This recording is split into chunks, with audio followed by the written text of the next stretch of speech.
Православните христијани денеска го слават Свети Трифун, денот кога се пие вино и се слави плодноста на лозите.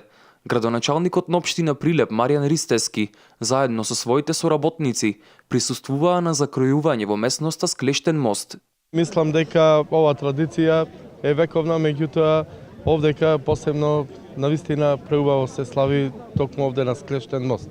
Исто така ова година сакам да му посакувам на сите да имаат успешна година, да имаме добро грозје, добро вино, да имаат здравје, среќа, успех, љубов да имаат. Се најубаво во ова 2016 година. По црковната церемонија и закројувањето на лозијата, со здравица се посака берикет на година.